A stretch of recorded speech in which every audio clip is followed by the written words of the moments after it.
Hello my dear friends, मैं doctor Santosh Pandey आपका अपने इस चैनल में बहुत बहुत स्वागत करती हूँ। आज हम बात करने वाले हैं आँखों की एक बहुत ही विशेष समस्या के बारे में, जिससे हमारे अक्सर बुज़ुर्ग परेशान रहते हैं। और जी हाँ, ये है कैटरैक्ट या मोतियाबिंद। मोतियाबिंद एज के साथ में डेवलप होता है, लेकिन कई बार ऐसा होता है कि यंग लोगों में भी देखा जाता है। तो क्या है ये इसके उपाय, और इसको क्या हम प्रिवेंट कर सकते हैं या रोक सकते हैं, या यदि हो जाए तो हम किस प्रकार का इलाज ले सकते हैं, इसके बारे में मैं आज आपको जानकारी देने जा रही हूँ। यदि आप मेरे इस चैनल में नए हैं तो इसे सब्सक्राइब कर लीजिए और इस वीडियो को शुरू से आखिरी तक ज़रूर से देखिए, क्योंकि ये बहुत ही ज़्यादा इन्फॉर्मेटिव होने वाला है। और ऑफ कोर्स ये हमारी आँखों से रिलेटेड है, तो हमें इसके लिए सचेत भी रहना चाहिए। मोतियाबिंद जो है वो लेंस से रिलेटेड एक बीमारी है, और ये जो लेंस होता है ये हमारे आँख का जो कलर्ड पोर्शन होता है उसके पीछे मौजूद रहता है। और ये क्या करता है, ये जब भी लाइट आती है तो उसको फोकस करके और अपने अंदर से पास होकर और रेटिना पर इसकी एक क्लियर पिक्चर बनाता है, और वही हमको नज़र आती है। तो ये जितना क्लीन होगा, जितना ये साफ़ होगा, तो उतनी ही अच्छी इमेज हम देख पाते हैं। लेकिन कई कारणों से, जैसे कि जिसमें एक एजिंग फैक्टर है, उस वजह से ये जो है वो धुंधला हो जाता है। और धुंधला होने की वजह से इसमें से जो लाइट पास होती है वो प्रॉपर्ली फोकस नहीं हो पाती, स्कैटर्ड हो जाती है, और उसकी वजह से क्लियर पिक्चर या इमेज नहीं बन पाती है, और हम ठीक से देख नहीं पाते हैं। तो जानते हैं कि क्या ऐसे कारण होते हैं जिसकी वजह से ये जो लेंस होता है वो धुंधला हो जाता है। जैसे जैसे हमारी एज होती जाती है तो ये जो लेंस है उसमें प्रोटीन्स का ब्रेकडाउन होता है, कुछ फाइबर्स का भी ब्रेकडाउन होता है, और वो एक्यूमुलेट होने लगते हैं, जमने लगते हैं, और जिसकी वजह से ये जो लेंस होता है वो धुंधला हो जाता है। दूसरा रीज़न है कि कई बार चोट भी लगती है, और चोट की वजह से भी इस तरह के चेंजेस इस लेंस में आते हैं। हेरिडिटरी फैक्टर को भी नेगलेक्ट नहीं किया जा सकता, क्योंकि कई बार ऐसा देखने में आया है कि परिवार में यदि किसी को कैटरैक्ट है तो उनके बच्चों में भी ये जल्दी एज में आ जाता है, या उनको भी होता है। तो वो एक तीसरा रीज़न है। कुछ हेल्थ कंडीशंस ऐसी होती हैं जिसके कारण से ये कैटरैक्ट डेवलप हो सकता है। तो वो है जैसे डायबिटीज़, जो कि आजकल के टाइम में बहुत ही कॉमनली देखने को मिलता है। तो ये भी एक रीज़न होता है कैटरैक्ट डेवलप होने का। कई लोग जो कि ऐसी औषधियों का सेवन करते हैं जिसमें स्टेरॉइड्स ज़्यादा होता है, जैसे कि अभी आपने देखा कि कोरोना टाइम में स्टेरॉइड का बहुत ज़्यादा यूज़ हुआ है। तो ये जो है वो हमारे लेंस की हेल्थ को अफेक्ट करता है, उसकी ट्रांसपेरेंसी में कमी लाता है, यानी उसकी पारदर्शिता को कम करते हुए हेज़ी कर देता है, और इसी वजह से कैटरैक्ट डेवलप हो सकता है। स्मोकिंग भी इसका एक रीज़न है जिसकी वजह से कैटरैक्ट डेवलप होता है। कई लोग जो धूप में बहुत ज़्यादा काम करते हैं, उनको सनलाइट का एक्सपोजर बहुत ज़्यादा होता है, तो उनमें भी ऐसा देखा गया है कि कैटरैक्ट डेवलप होता है। विटामिन सी की कमी से भी कैटरैक्ट का डेवलपमेंट होता है, ऐसा देखा गया है। तो ये थे विभिन्न कारण जिसकी वजह से कैटरैक्ट डेवलप होता है।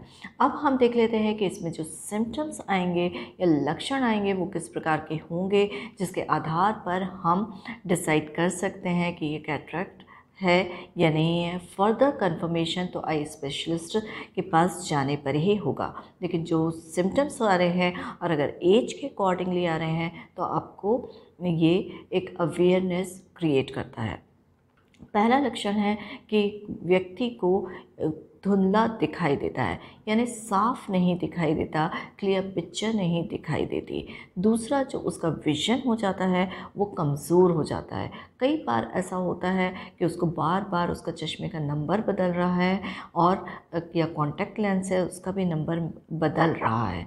तो ये भी एक दूसरा लक्षण है। धूप में जाने पर जो है उस धूप में आँखें उसको सहन नहीं कर पाती, चमक बर्दाश्त नहीं हो पाती है। साथ ही साथ में कई बार ऐसा देखा गया है कि जो कोई भी इमेज है तो उसके आसपास गोले दिखाई देते हैं, जैसे कि हम हेलोस कहते हैं, तो ये भी एक लक्षण है। पेशेंट को रात में जो उसका विज़न है वो और ज़्यादा कमज़ोर हो जाता है।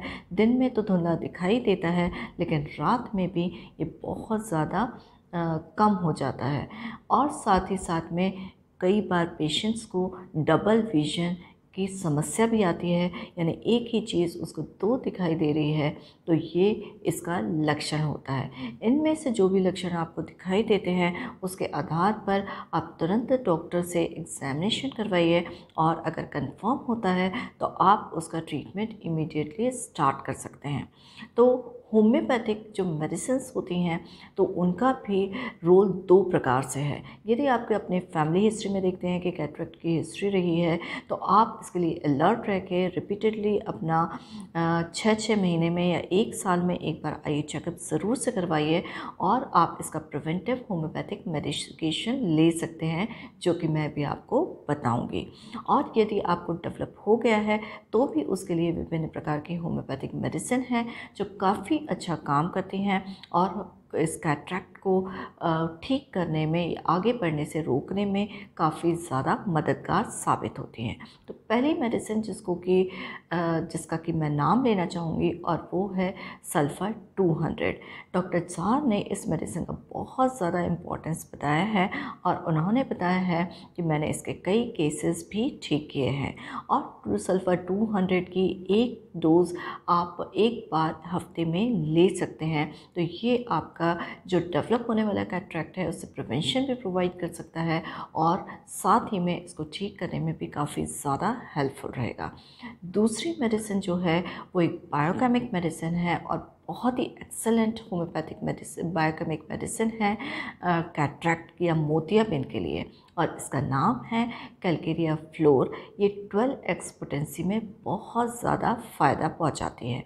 यदि आपको कैटरेक्ट डेवलप हो गया है तो आप इसकी 4-4 टैबलेट्स दिन में 3 बार ले सकते हैं, और कंटिन्यूएशन में इसको 2 महीने तक सेवन करिए। आपका कैटरेक्ट में आपको राहत मिलेगी। तीसरी मेडिसिन जिसका कि मैं नाम लेना चाहूँगी, और वो है सेनेगा। सेनेगा 30 का इस्तेमाल जो है कैटरेक्ट के लिए बहुत ही ज़्यादा यूज़फुल है। ये लेंस के जो ट्रांसपेरेंसी कम हो जाती है उसको दूर करके लेंस को ट्रांसपेरेंट करने में हेल्पफुल होता है, और कैटरेक्ट के एब्जॉर्प्शन में काफ़ी ज़्यादा सहायता करता है। तो ये 3 जो मेडिसिन हैं ये बहुत ही इम्पॉर्टेंट मेडिसिन है। और साथ ही में एक्सटर्नल यूज़ के लिए, यानी बाह्य रूप में प्रयोग करने के लिए, आप सिनेरेरिया मैरिटिमा आई ड्रॉप का इस्तेमाल करिए। सिनेरेरिया मैरिटिमा आई ड्रॉप की 2-2 बूंदें दोनों आँखों में दिन में 3 बार डालिए, तो ये आपको न केवल प्रिवेंशन में हेल्प करेगा, बल्कि अगर हो गया है तो उसको ठीक करने में काफ़ी हद तक मददगार रहेगा। तो ये कैटरेक्ट के बारे में महत्वपूर्ण जानकारी थी। एक और सजेशन मैं आपको देना चाहूँगी कि इसके जो रिस्क फैक्टर्स हैं उनको भी नज़रअंदाज मत करिए। रिस्क फैक्टर में है कि अगर आप डायबिटिस हैं तो आप अपने शुगर को कंट्रोल रखिए। अगर आप स्मोकिंग करते हैं तो स्मोकिंग का सेवन बंद करिए। अगर आप अल्कोहल का बहुत ज़्यादा यूज़ करते हैं तो उसके ऊपर नियंत्रण रखिए। अगर आपका बहुत ज़्यादा बाहर काम करने के लिए जाते हैं तो आप सन ग्लासेस ज़रूर से पहनिए, क्योंकि ये आपको एक्स्ट्रा प्रोटेक्शन प्रोवाइड करेंगे। हेल्दी और न्यूट्रिशियस फूड ज़रूर से लीजिए, क्योंकि रिसर्च बताती है कि ऐसे लोग जो फ्रूट्स और वेजिटेबल्स का ज़्यादा इस्तेमाल करते हैं, जिनको विटामिन्स और मिनरल्स पर्याप्त मात्रा में मिलते हैं, तो उनमें कैटरेक्ट कम डेवलप होता है। तो ये रिस्क फैक्टर को कंट्रोल आप करेंगे तो आप इस बीमारी से दूर रह सकते हैं। आई होप ये इन्फॉर्मेशन आपको पसंद आई होगी और आपके लिए यूज़फुल साबित हुई होगी, और हमारे जो बड़े बुज़ुर्ग हैं उनके काफ़ी ज़्यादा राहत प्रदान करेगी। तो यदि आप मेरे इस चैनल को सब्सक्राइब करेंगे जो नीडेड पर्सन हैं उनके साथ में इसको शेयर करेंगे तो ये भी उनके लिए काफ़ी ज़्यादा सहायक होगा।